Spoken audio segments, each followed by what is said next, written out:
Why do you keep taking and not serving? And what you allow to come in your mind controls your fucking heart.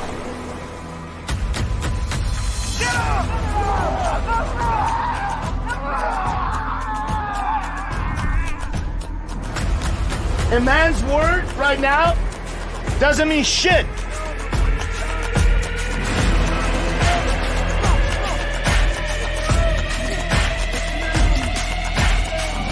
Imagine if you just have that in your life. You have the truth and you have honor. That everything that comes out of your fucking mouth, you do it. That you do the shit that you said you're gonna do.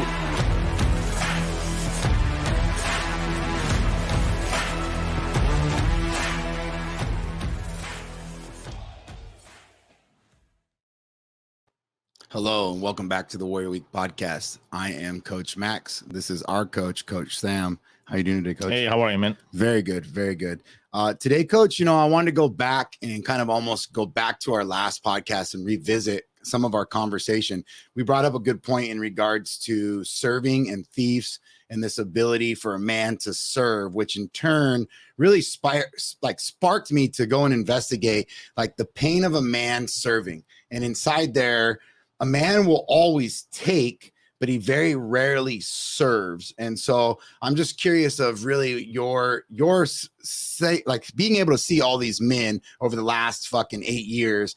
Where is it that men take more than they give? Like, why is that? Let's get into that. I think, in order to even get to that diagnosis of, where somebody takes more and gives less, we just have to break it down to the definition of what is taking and what is giving. And in the context of taking and giving, there's a servant and there's a servee, right? There's somebody that serves and there's somebody that receives the service. So if somebody that receives the service is the recipient of something, that means the ones that give the service has to, by definition, give. So if we look at what is the definition of a servant or of a service is somebody that gives, right? The question is, gives what?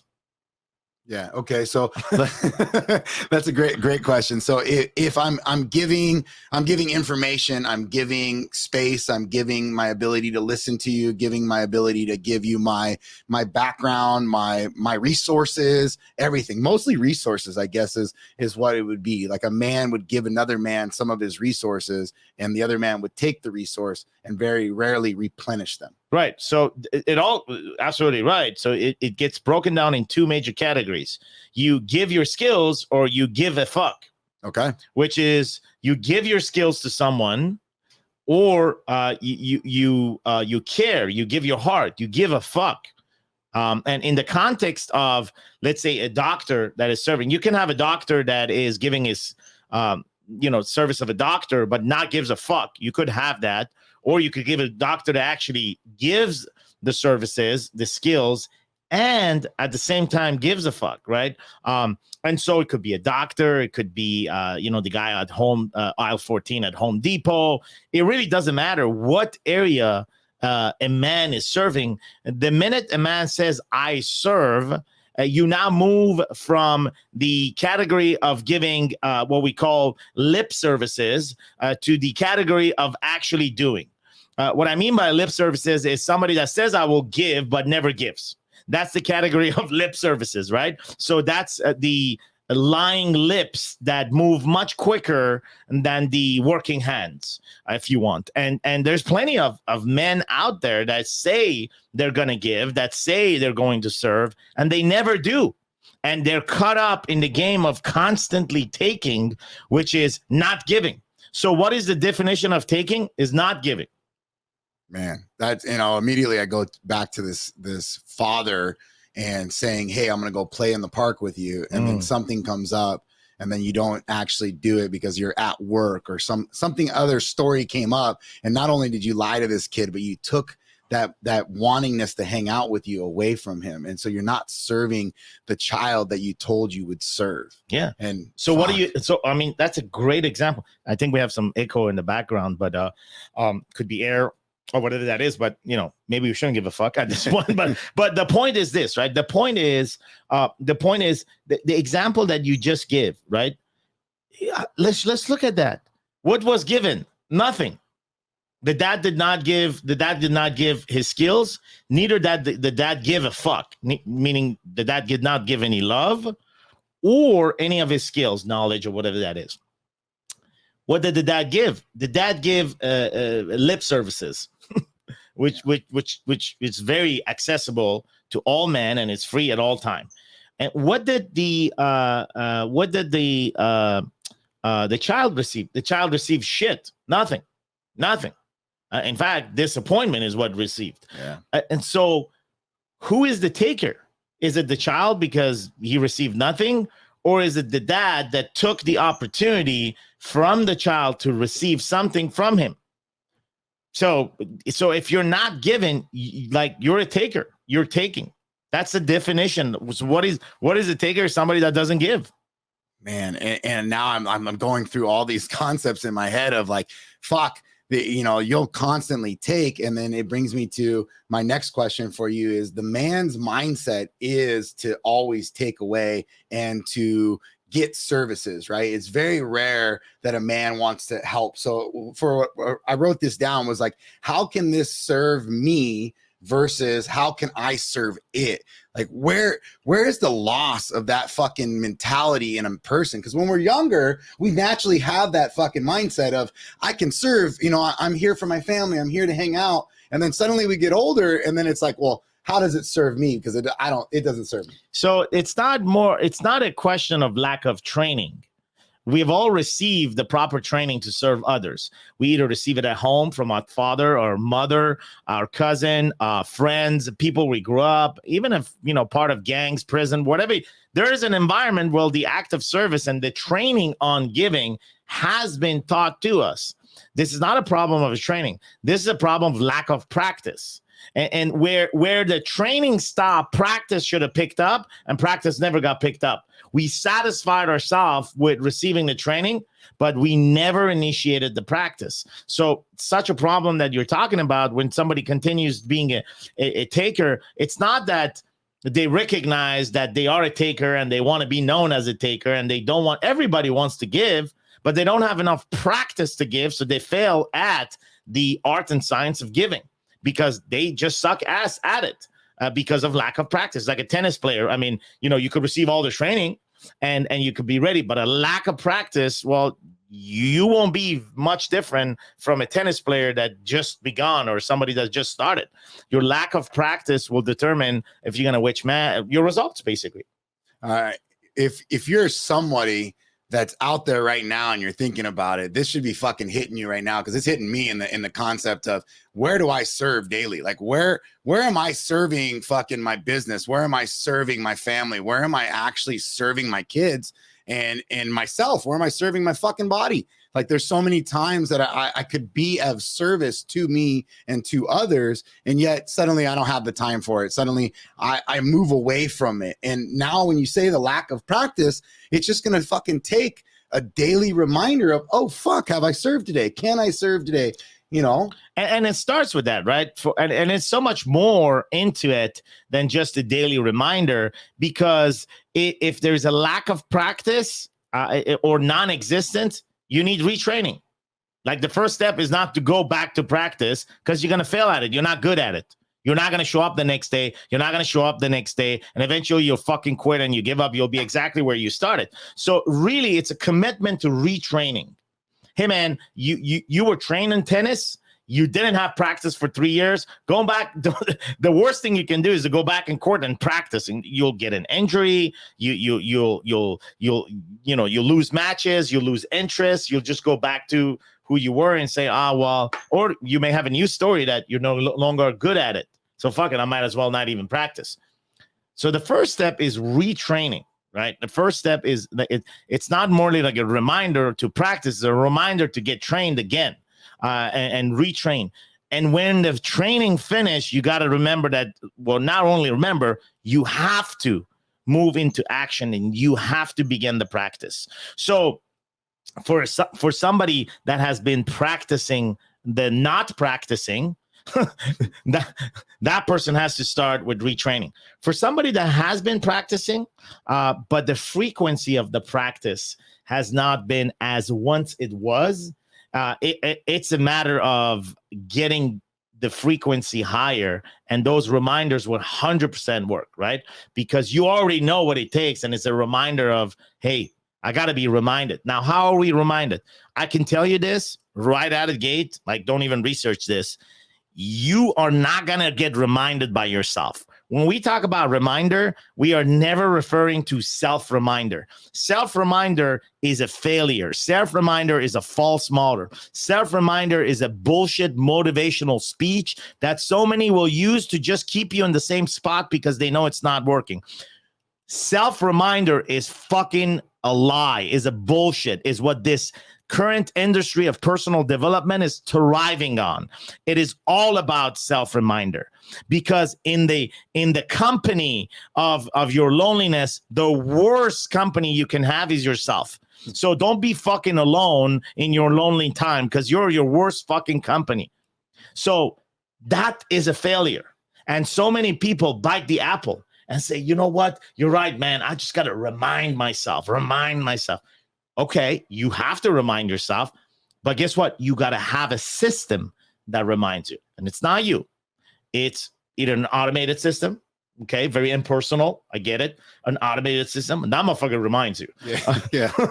Or an even more tangible reminder is to have an association, and is to have a fellowship, is to have a group of men that want you to practice. Not that, oh, it would be nice for you to practice, that truly want you to practice because they want the better result that more frequent practice will bring in your life. They want that, but they don't need you to fucking practice. They're not needy on your practice. They're not dependent if you show up at practice or not, but they want you. It's kind of like, hey, man, 6 a.m. is the workout. You know, I want you there, but I don't need you to be there because the practice of the workout is still going to get fucking done. Right? CrossFit classes at 6 a.m. We start. I absolutely want you there, but I don't need you there. Like, you're not going to add value to the class, whether you're there or not, but you are going to add more practice into your portfolio to gain the results that you said you want. And I want those results for you as well, but I can't want it more than you want it. So you got to fucking show up, and I don't fucking need your results. Yeah, and that's like back to, again, last conversation was even about the fellowship. Everybody thrives for a fellowship. We need to develop this fellowship. And then inside there, we're constantly practicing to serve the fellowship itself. Correct. And inside there, that's where, like, almost bringing up the concept of a quitter. The quitter is inside that group, and yet he finds himself wanting to leave it, or always kind of going back to, well, the fellowship served me, but now it's not serving me any longer. Right. So the quitter, very good that you brought up. The quitter is the lip service guy. He's been providing lip services. The only thing he's been giving is lip services. He's not a doer. And even if he done some shit, he never started doing shit. He's done it for a purpose of self-interest. So a quitter is somebody that never started. If you want to talk about inside of the fellowship, a quitter is somebody who never gave a fuck or gave any of his skills to the development of the fellowship. A fellowship is not an instantaneous gift you receive. Fellowship with other men is a process in development, and it requires you to give your skills and give a fuck. What I mean give a fuck is care, love. For every single individual in the fellowship, that is a requirement. But when a person doesn't give their skills, when a person doesn't give a fuck, then they're by default a taker. And ultimately, a taker is somebody that never started, and a taker is a quitter. You just nailed every man that's ever quit in anything that I've ever seen. 100%. Whether it's inside of the walls and the rooms of fucking Warrior Week, or it's inside the gym, it's someone who was always just talking, never fucking doing, always. And that I can tell you with 100% certainty, without a doubt, in the past 8 years, when I understood the definition of this, I have not quit at anything. I have been a non-finisher for a lot of fucking things, but I have not quit. And what's the difference between a non-finisher and a quitter? A non-finisher is somebody that started and wanted it, but never got yet the chance to finish it because of God's will. Clear. Yeah, and going back to if you're a non-finisher, you're taking in your results from before, adjusting it, and then moving forward. It is coming. The finish line. There is a finish line for you in time and space because you are still part of it. But a quitter is somebody that never fucking started. Never started. Just fucking punch the card and I'm done. And just said that he's going to do it, said that he wants this, said that he wants to serve, and yet never truly fucking started. All that he gave was a fucking lip service. And that's what a fucking quitter is. And so, yeah, 8 years of not fucking quitting gives me the certainty and authority and says, I have not quit at anything in the past fucking 8 years. I have been a non-finisher in a lot of things, but I am not done. I'm not done. And that's really what continues you moving forward to your goal and allows you to continuously hit your targets and move forward in life, right? Yep. I mean, because the moment that you quit is the moment you go and hide, back to everything we're talking about, and shying away from the truth and not living inside there. Where can a man truly find the certainty to know that it's okay? And I hate the word fucking fail, because you didn't fail. You just actually re-accolade, like refixed everything, and now you're projecting what's going to happen in the future. Like, where does a man truly want to quit and get his way out? Because they don't want to do the fucking work. Yeah. It's easy. Again, quitting doesn't happen in time. Quitting happened at the beginning of the race. You never start running. If you start a race and you, if you start a marathon, let's just go very easy, right? You start a marathon and mile 13, you quit.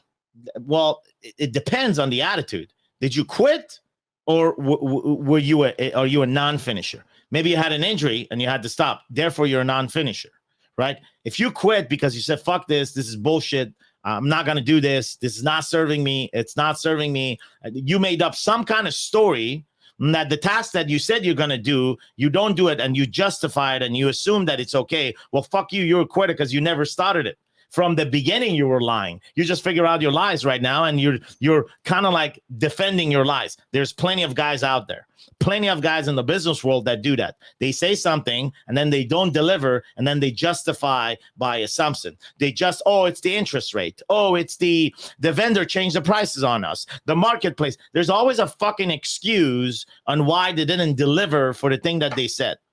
When you said something to someone that, hey, man, I will deliver these services at this amount of price for this price. When you said that, right, the expectation was set. Now, whether the interest rate has gone up, whether the so many other factors out of your hand that went up, dude, that's your fucking responsibility to package all the risk and put it in your pricing. If I give you something for $10,000 and I know what my risks are, then that $10,000, part of the margin of $10,000 covers the risk. If the risk happens, I'm covered. You still get paid $10,000, the services for it. If it doesn't happen, good for me. I have more profits. And at the end of the year, some good days, some bad days, it'll balance out. That's a practice of fucking integrity and fidelity in business that you have to take a stand for, versus running a lip service all around. And how many fucking people are running lip services in business? Plenty. Everywhere. But running lip services in fucking business, in their communication to God. How many people do you see that with the churches? Same thing with their family and their wives and their body. Let me give you the biggest lip service that exists: the banks and big financial institution or big companies. The big lip service you get is you get some person in the Philippines that don't even fucking understand what you're talking about. When I signed up for this bank, it didn't say that, hey, my customer service is going to be somebody that doesn't understand. Go read their customer service advertising. Go read any big company, their advertising does not match their fucking delivery when it comes to customer service for one single thing.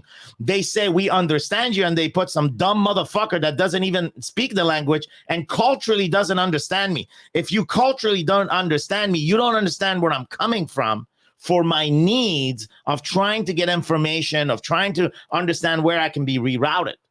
I give you an example recently, called Chase, the bank, right? And All I wanted was like, hey man, I want to add somebody else on the portfolio. I want to add somebody else on the portfolio as the CFO of the company, and I understand they have to come in and sign, but the person lives in Texas. I live in here. How do we go about doing that? Well, the answer that I'm getting from somebody in Philippines is that, hey, there's no way to do that. So I'm like, okay, what you're telling me is that no businesses can have a new hired CFO from another state because the bank says no. It just doesn't make sense, right? After that battle back and forth, nothing is going through. The common sense that I have and they have culturally do not match, and yet they're inside of a portfolio to serve you and I.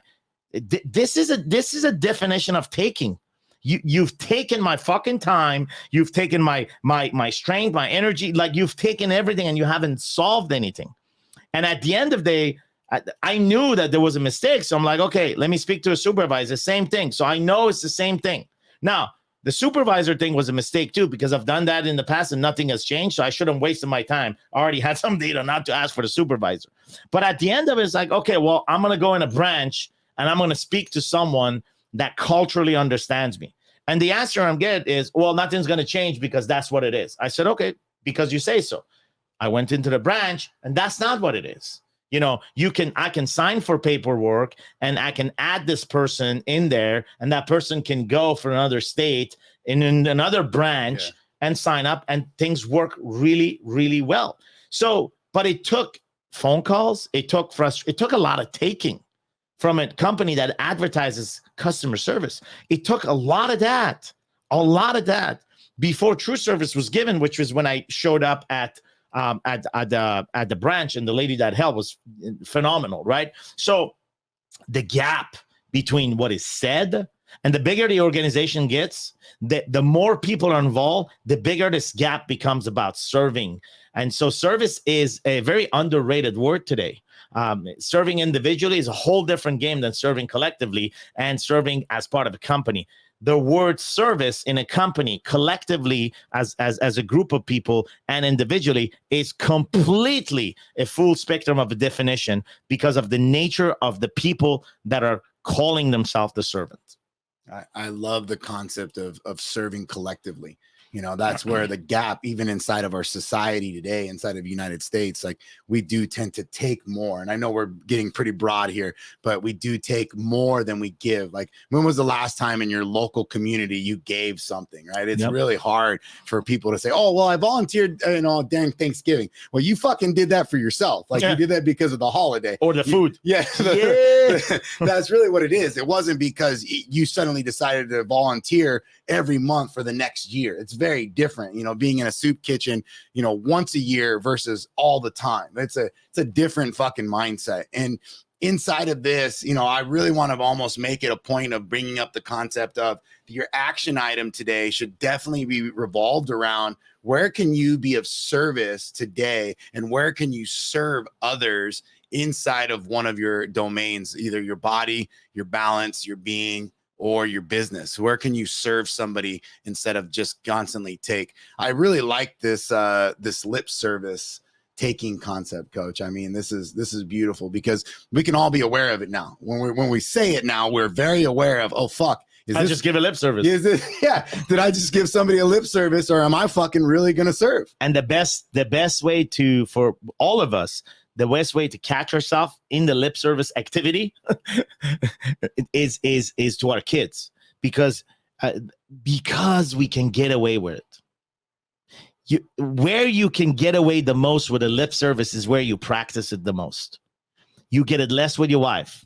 You get it less at work in your organization, and you get it less and less and less as tighter the standards around not accepting lip service. You get no fucking lip service at Warrior Week. That's what you don't have. So the men that come to Warrior Week, they get no lip service, and the world changes because 98% of the time they were giving lip services, and 2% was actual truth.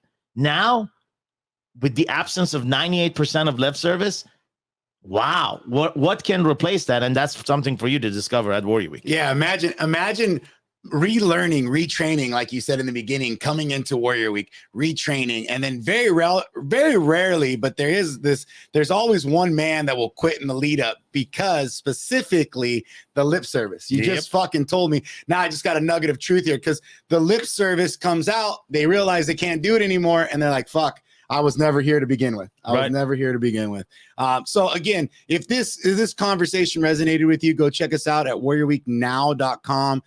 If Warrior Week, the concept of getting rid of your lip service and being retrained, is something that sparks your interest, check us out at warriorweek.com, fill out an application, and then follow us on IG, follow us on Facebook for Warrior Week podcast. And then also to subscribe to the podcast on all platforms. Check us out and have a phenomenal time. Thank you, Coach. I mean, this was awesome to hear today. Yeah. Thank you. Final word is that if you do have a mustache and a beard, kind of lift it up so that you recognize that you do have a fucking lip.